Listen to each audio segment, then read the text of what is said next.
Welcome back to the deep dive. Today we're plunging into something that's, well, quietly reshaping technology all around us. How do we get serious AI power, really sophisticated stuff, onto the tiniest devices? Think about your smartwatch, or that smart doorbell, maybe even a sensor way out in a field somewhere. These things are using deep neural networks, DNNs, the brains behind AI. But how do they run on these little gadgets, especially when they're nowhere near the cloud, without just, well, draining their batteries instantly? It's a really core challenge, isn't it? Because these DNNs, they're computationally hungry. They need a lot of power, a lot of memory. Traditionally, you just throw that work to the cloud, to massive servers, but, that brings its own problems. Latency, the delay, bandwidth limits, and big privacy questions, too. Sending data off device. So putting the AI on the edge, right on the device itself, that's the goal. Gives you speed, offline use, better privacy. But then you hit that wall. These edge devices have tiny power budgets, hardly any memory, very limited resources. Your standard GPUs, CPUs, they use way too much power, hundreds of watts sometimes. They're just physically too big. Right. So we desperately want these smart local devices, but the hardware just isn't built for it. It feels like trying to cram a supercomputer into, I don't know, a button. But what if there's a completely different angle? And that brings us to today's topic, RAMAN. It sounds cool, but it actually stands for something. Reconfigurable and sparse tiny ML accelerator for inference on edge. Essentially, it's custom hardware, designed from the ground up specifically for this problem, bringing real AI to tiny, efficient packages. Exactly. And our job today is to really unpack how Roman does this. It's quite ingenious, actually. We're going to explore how it leverages something called sparsity. It's this characteristic of DNNs that's often overlooked. We'll look at its novel architecture, its data flow strategies, some really clever memory tricks, all designed to bring powerful AI to the smallest devices with, frankly, unprecedented efficiency. Prepare for some, aha moments. It's a really significant step forward for TinyML. Okay, let's start there then. Sparsity. It sounds a bit technical, maybe abstract, but you're saying it's key. What exactly is sparsity when we talk about neural networks? Yeah, good question. Understanding sparsity is really fundamental to getting Raman. Basically, it just means that within a neural network, a whole lot of the numbers are either zero or, extremely close to zero, effectively zero. Imagine a giant grid of numbers representing a network layer. In a sparse network, most of those spots on the grid are empty, just zero. And this applies to two key things: the input activations, the data flowing through the network, and the network weights, which are the parameters the network learned during training. That's its knowledge. And this isn't just a small effect. It's inherent in most modern DNNs. Take MobileNet, for example. That's a popular one for mobile vision tasks. When you train it on a big data set like ImageNet, which is millions of images for training AI vision, you find something pretty striking. Roughly 40% of its input activations turn out to be sparse, effectively zero, and about 50% of its weights are sparse. Half the learned parameters are zero. Yep, half. And you see similar numbers, sometimes even higher, in other big networks like AlexNet, VDG16, ResNet 50. It's a really significant portion of the data these networks are supposedly processing. So wait, these super complex algorithms, nearly half the numbers they're dealing with are just nothing. Zero. That sounds incredibly inefficient.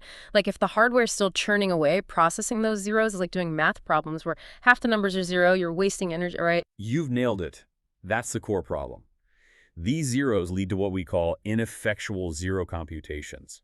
Every time a multiply and accumulate unit or max-C unit, that's the basic calculator in these chips, processes a zero, it still uses power. Circuits switch, memory might get read, time passes. All for an operation that results in zero, no change. Now, in big data centers, maybe you can tolerate that waste. But on a tiny edge device, where every milliwatt counts, it's a massive bottleneck. If we can just skip those zero computations, we can get huge gains in efficiency and speed. Now, it gets a bit more nuanced. There are two main types of sparsity, and they behave differently. It matters for the hardware design. First, you have weight sparsity. This is often more structured. It's something you can actually engineer during training using techniques like pruning. Think of it like trimming dead branches off a tree. You identify weights that don't contribute much, they have low values, and you just set them to zero. Because this creates a predictable pattern and it's done beforehand, weight sparsity is, let's say, better understood and easier to exploit in hardware. It's static. The second type, though, is activation sparsity. This is about the zeros in the actual data flowing through the network, the inputs and outputs of each layer. And this type is usually unstructured and very dynamic. It changes constantly depending on what input the network sees. Like a dark image will have way more zero activations than a bright, complex one. A big reason for this is the Braille U activation function rectified linear unit. It's super common. All it does is take any negative number and make it 0. Simple. But it generates a lot of zeros as outputs, which then become inputs for the next layer. Because it's dynamic and unpredictable, exploiting activation sparsity efficiently in hardware, that's much, much harder. And that's a big focus for Raman. Okay, so huge potential savings from skipping zero math. But it's tricky, especially for those activation zeros that pop up randomly depending on the input data. It definitely sounds like you need some purpose-built intelligent hardware to really take advantage of this. Absolutely. And that brings us right to why custom hardware isn't just nice to have, it's essential for edge AI. If you look at general-purpose chips like GPUs and CPUs, the standard for cloud AI, they're just not the right fit for the edge at all. They're designed for flexibility, for data centers. They guzzle power tens, even hundreds of watts. That's compared to maybe a single watt or even less for an edge device. Exactly. And they're physically large. You can't put a desktop GPU into a hearing aid or a tiny sensor. It's just impossible. They're non-starters. And that's where these specialized accelerators come into play. Hardware that's specifically tailored for neural computations on edge. It's not just shrinking a GPU, it's rethinking the whole design to do just neural networks, but do them incredibly efficiently. That focus lets you optimize data movement, memory access, things you just can't do with a general chip. Precisely. You strip away all the general-purpose baggage. But even when designing these specialized chips, architects run into two really big interconnected hurdles when trying to leverage both input activation, IA, and weight, W, sparsity. It's like a dual challenge. First, there's the front-end challenge. This is all about keeping the compute units those MACs fed with useful work. When your data is sparse, you store it compressed, right? Only the non-zero values. The challenge is getting enough non-zero activation and weight pairs unpacked and delivered to the AMAs fast enough to keep them busy. If the MACs are waiting around for data, or if they end up processing zeros anyway because the delivery wasn't smart enough, you're wasting time and power. It's like an assembly line starved for parts. Then there's the back-end challenge. This involves the intermediate results, the partial sums or sums. As the MACs do their work, they generate these partial results. Think of adding up a long column of numbers you have sums along the way. The trick is to add these up or reduce them locally, right there near the MAC unit, before they have to go back to the main on-chip memory. If you just send all these raw partial sums back, it creates this massive write-back traffic. Like a traffic jam trying to get back to the main memory. Precisely. A huge bottleneck. It causes access contention, everyone trying to use the memory bus at once. Yeah. And since these sums are often wider, maybe 24 bits, compared to the final 8-bit output, sending them back unreduced is incredibly costly in energy and speed. Yeah, I can see that. It's bottlenecks at both ends, getting the right data in efficiently and getting the intermediate results handled without clogging everything up. And we've seen attempts tackle parts of this before, right? It shows how tough it is, like Involution or Camber Connex. They mainly looked at sparsity in just one thing, either activations or weights, not really both together. Missed opportunity there. Then you had things like SCNN or Sticker. They tried hard on that front-end problem, getting sparse data to the MCs, but they often struggled with the back end, handling those partial sums efficiently. Drown in memory traffic, basically. SNAP tried to fix the back end with local reduction, which was clever, but used these really complex units that ate up resources. And EIE could handle both sparsities, but only for fully connected layers, not the convolutions that dominate most modern networks. So yeah, getting both sparsities for all layer types efficiently, that's been the really hard nut to crack. Exactly. It highlights the need for a holistic solution. Right. And that's really the gap Raman aims to fill, learning from all those previous efforts. Okay, so let's dive into the Raman architecture itself. What's the core philosophy driving its design, especially for these super low-power TinyML applications? The absolute core philosophy for Raman and TinyML is driven by that relentless focus on energy. No external DRAM, period.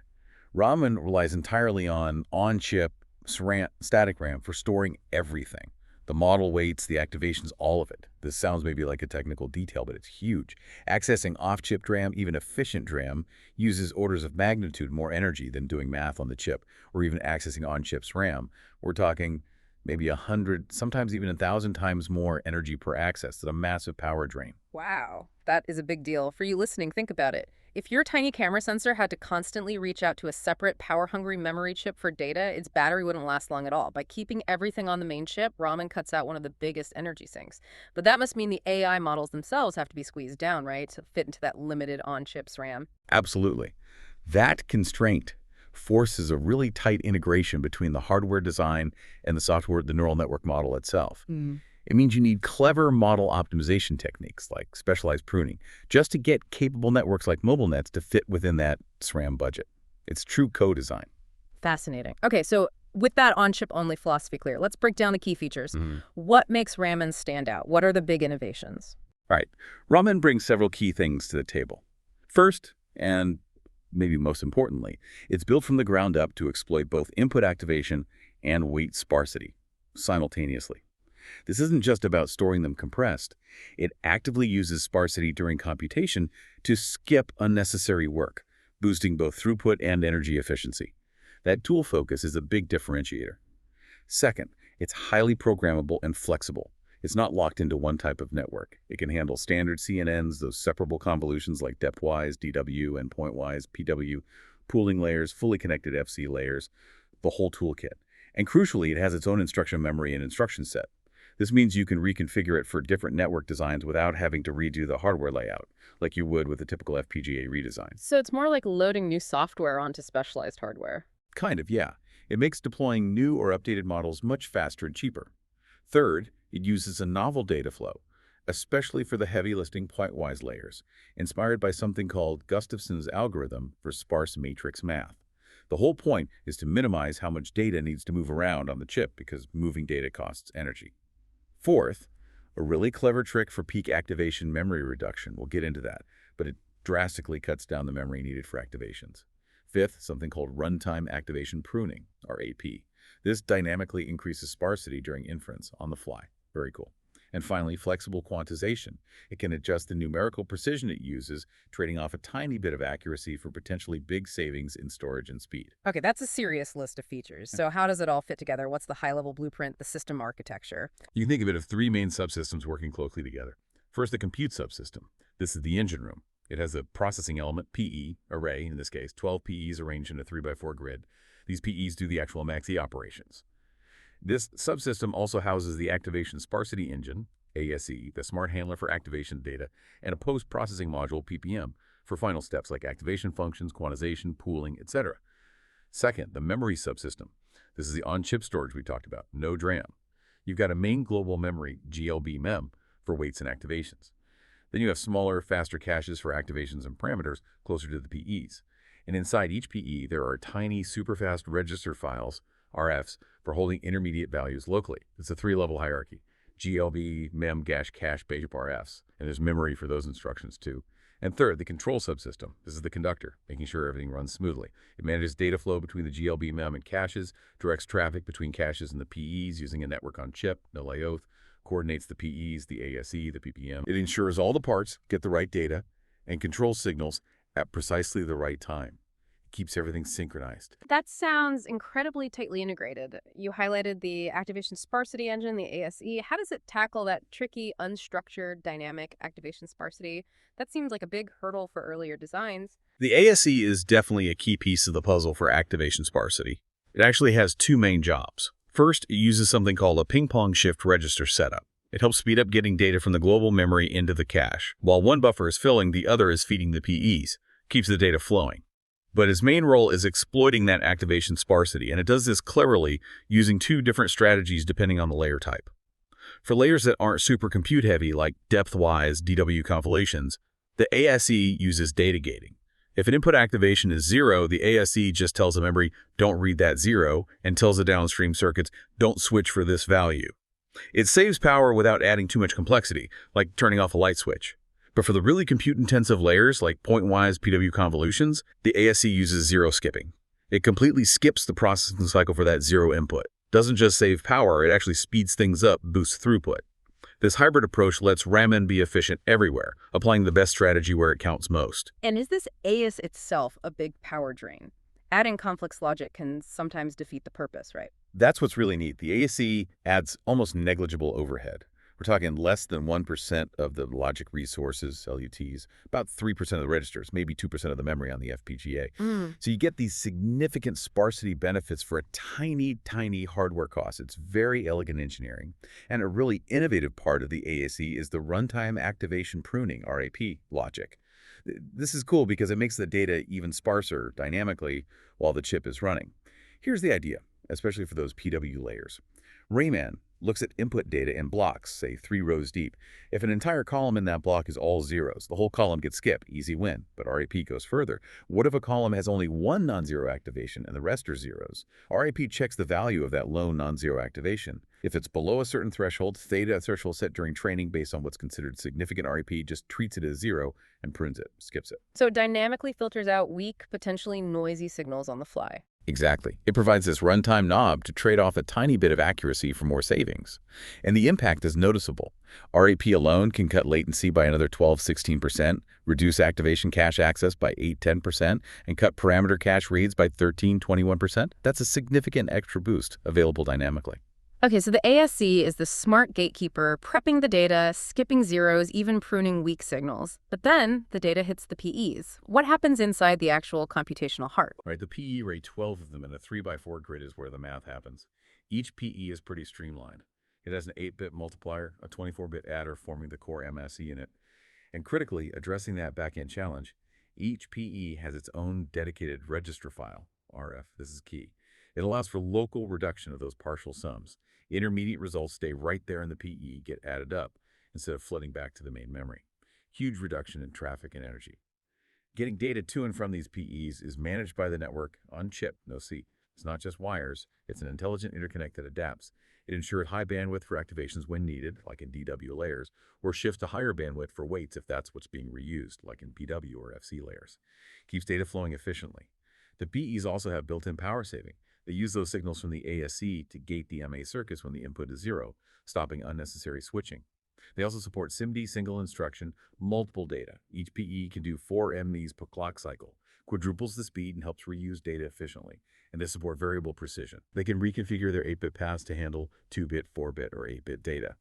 So if a layer doesn't need full 8-bit precision, you can pack more operations in, saving time and energy. It's definitely not one size fits all. You said different network layers have different needs. How does RAMAN actually switch gears? How does it manage these different data flows dynamically? That dynamic adaptation is crucial.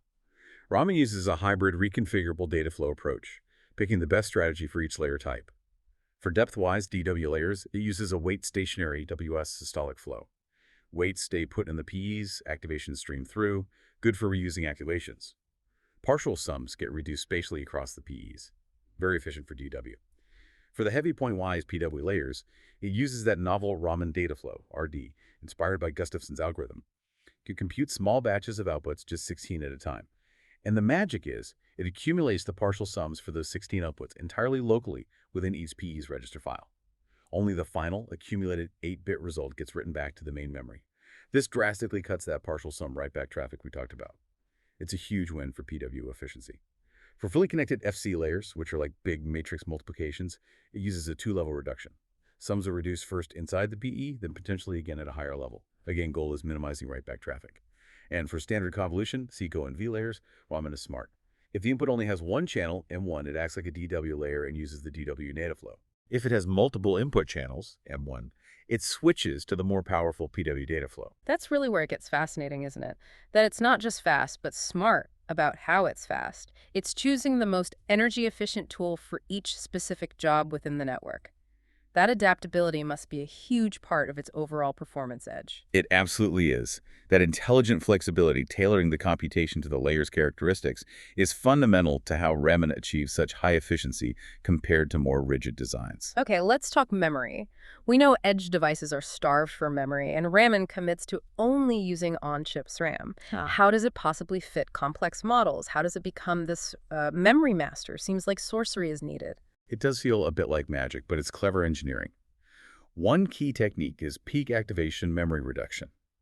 It works by overlapping the memory used for input activations, IAs, and output activations, OAs. They share the same physical space. See, traditionally, you'd set aside separate memory blocks, one for IAs, one for OAs. The total needed for a layer was IA size plus OA size. The peak memory needed for the whole network was determined by whichever layer had the biggest IA plus OA sum. RAMAN throws that out. As soon as a block of output activations is calculated and done, RAM runs it directly over the memory space that held the input activations that were just used to compute it. Like reusing scratch paper immediately. Once you're done with the calculation, you erase it and write the answer in the same spot. Exactly. It's overwriting data intelligently. And the impact is huge. For MobileNet V1A, this cuts peak activation memory by 37%. For DSCNA, it's nearly half 49% reduction. That's a massive saving in precious on-chip memory. Now, the obvious question is, how do you stop it from overwriting input data before it's actually been used by all the PEs that need it? Right, data collisions seem like a risk. That's managed by a really smart memory scheduling system. It carefully prefetches the needed input tiles into the caches before the corresponding output write-back is scheduled to happen in the main memory. It ensures all inputs are safely consumed just before their space gets reused. No collisions. Brilliant. So making memory effectively disappear by using it twice, very carefully. But it's not just the amount of memory, it's also how often you access it, isn't it? Every access costs energy and time. Absolutely critical. Memory access is the energy hog. And that RAMAN data flow RD we discussed for pointwise layers, it's laser-focused on minimizing memory accesses. Let's contrast it quickly. Old methods like output stationary, OS, kept outputs local but had to constantly fetch inputs. Bad input reuse. Input stationary, IS, or wait stationary, WS, kept inputs or waits local. Good reuse there. But for PW layers, they generate enormous amounts of intermediate partial outputs. These partial outputs are too big for the PE's local registers, so they have to be shipped back and forth to the main global memory constantly. And remember, they're often wider, 24-bit, than the final result, 8-bit. Massive, wasteful traffic. RAMAN's data flow, by only computing 16 outputs at a time, keeps all those partial SUNGs local in the PE registers. Only the final 8-bit answer goes back to GLB mem. The result, RD cuts memory accesses by 1.9x compared to OS, and an incredible 6.5x compared to ISWS for that critical PW layer. That's a game-changing reduction in memory traffic and energy. And finally, RAMAN tackles weight storage efficiently too, using hardware-aware balanced weight pruning. This is true software-hardware co-design again. We prune the weights during training, but we do it knowing how RAMAN's hardware works. We divide weights into tiles, say m rows by n columns, like 16 columns. Then in each row of that tile, we prune a fixed number of the smallest weights. Ah, so you guarantee a certain level of sparsity in a very structured way. Exactly. It creates structured sparsity that the hardware is designed to handle easily. These pruned weights are stored using a modified compress sparse row CSR format. It uses compact 12-bit pairs, 8 bits for the weight value, 4 bits for its index within the row, since N16. More efficient storage than standard CSR for this structure. And the balance part is key. Because we prune a fixed number per row, it ensures the non-zero weights are distributed fairly evenly across all the tiles. This prevents workload imbalance. You don't want one PE getting stuck with a really dense tile while others finish early. Balanced pruning keeps all PEs working steadily, maximizing throughput. Okay, this all sounds incredibly well thought out. The dual sparsity, the smart data flows, the memory magic, the co-design pruning. But the proof is in the pudding, right? Does it actually work? What did the real-world implementation show? Absolutely, that's the critical question, and the results are really impressive. RAMAN was implemented and tested on an Efinix Ti-60 FPGA. That's a pretty small low-power FPGA, a good proxy for an edge device. It used about 37,000 LUTs, the logic blocks, and 8,600 registers, the memory cells, and quite compact. We tested it with MobileNet V1A for a visual wake word VWW test, like recognizing a specific visual cue, and DSCNA for keyword spotting, KWS, like recognizing, hey Siri, common TinyML tasks. Looking at where the resources went. The PE array used about half the registers, mostly for those local partial sum buffers. The post-processing module used about a third. For the logic, LUTs, the controller in the PE array took the lion's share, about 86%. But importantly, the activation sparsity engine, the ASE, its hardware cost was insignificant, really tiny despite its impact. Very efficient design. And the crucial number, power consumption. What are we talking about for these tiny devices? Yeah, this is key. The entire RAMAN system on that FPGA. It used only about 137 milliwatts running MobileNet and 132 milliwatts running DSCNN. Milliwatts, that's incredibly low, less than a fifth of a watt. Exactly. It's genuinely in the range needed for battery-powered devices meant to last weeks, months, or even years. This makes complex AI feasible in places it just wasn't before due to power constraints. Okay, now throughput and efficiency. Theoretically, with 48 ASCII units running at 75 MHz, the peak is 7.2 giga operations per second, GOPs. But here's where the sparsity exploitation shines.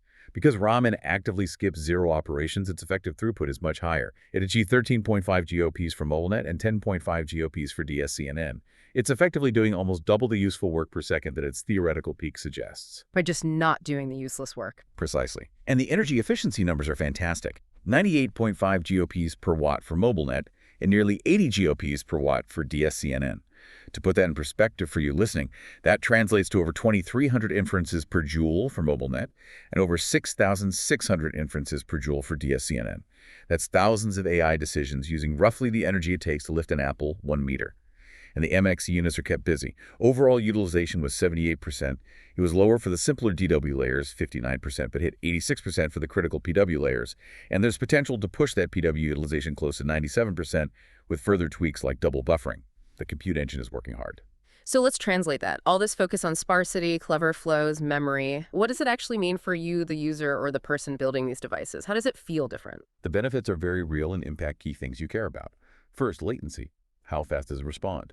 The compile time weight pruning already cuts latency significantly, almost linearly with sparsity, with minimal accuracy loss. Then the runtime RAP provides an extra dynamic boost, another 12–16% latency reduction for MobileNet, with maybe 2% accuracy drop at threshold 40 and 12% for DSCNN at threshold 20. So things just happen faster. Your voice command gets recognized instantly. An object is detected immediately. Much more responsive. Second, memory access reduction. This is huge for power saving. Just exploiting IA sparsity cuts cache access by 40–45%. And because you don't fetch weights if the activation is 0, IA sparsity also cuts weight cache reads by 30%. Then RAP piles on top, cutting IA cache access another 8–10%, and parameter cache reads by 13–21%. Fewer memory accesses mean less power used and faster overall operation. Win-win.